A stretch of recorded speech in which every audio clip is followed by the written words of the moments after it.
Togo, que pensez-vous de la décision rendue par Manassa Dagnogo et sa cour constitutionnelle? C'est la catastrophe.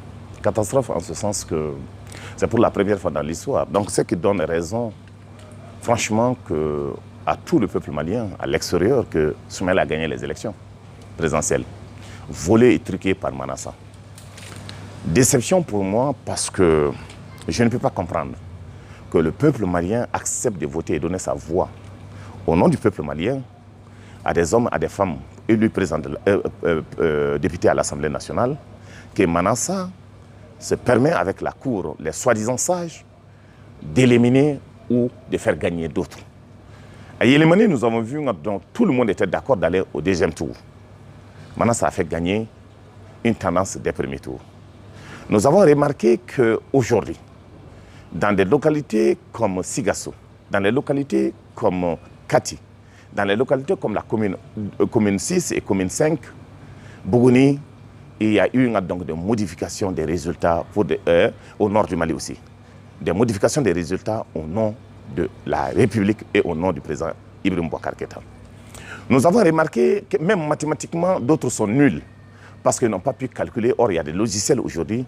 Après avoir coupé tout ça, donc on peut normalement faire sortir le résultat. Mais en commune 6, avec tout ça, c'est que l'URD revient, mais ils ont empêché que l'URD passe. À Mougli, avec les décomptes, la même chose. À Sigasso, avec les décomptes, la même chose. Mais qu'est-ce qui ressort dans tout ça? C'est la déception.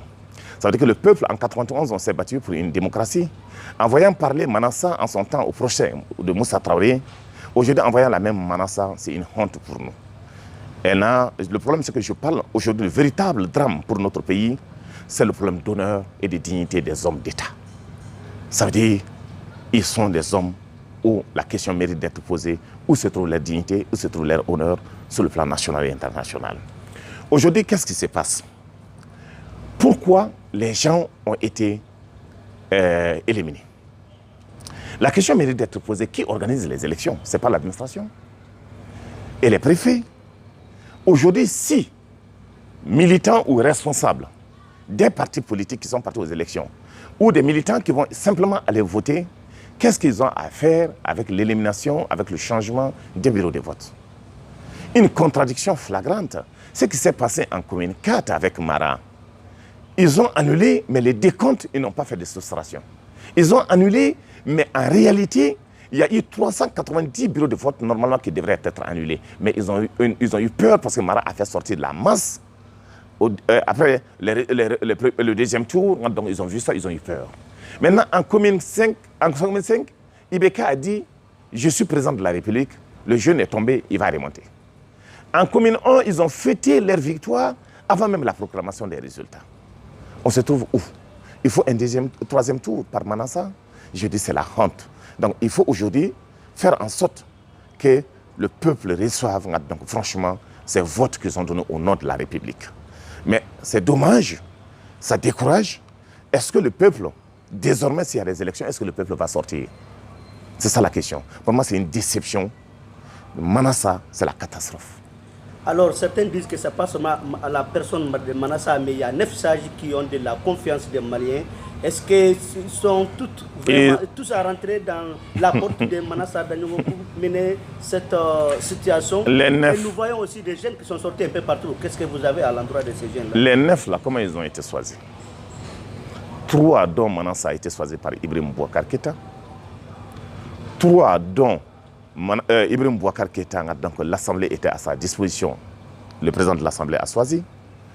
3 dont il est le chef suprême et il est le responsable de la magistrature. Alors, c'est Ibeka qui a choisi presque les 9. Les 9. Et il y a des membres du bureau exécutif, l'ancien membre du bureau exécutif du RPM, les pères fondateurs du RPM là-dedans. Alors, quelle neutralité voulez-vous me faire croire? C'est des gens qui sont là uniquement pour laver des assiettes. Et l'honneur et la dignité posent problème avec ces vieux soi-disant sages. Au contraire, des vieux de la catastrophe. Sans honneur, sans dignité. Que pensez-vous des jeunes qui sont en train de sortir? Ils sont en train de demander leurs droits, revendiquer leurs droits. Et je les soutiens. Parce que seul le combat libère. Les Maliens doivent se battre pour avoir leurs droits.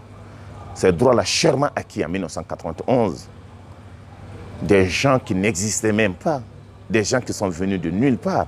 En 91, Karim avait 8 ans. En 91, donc Boubou avait 12 ans.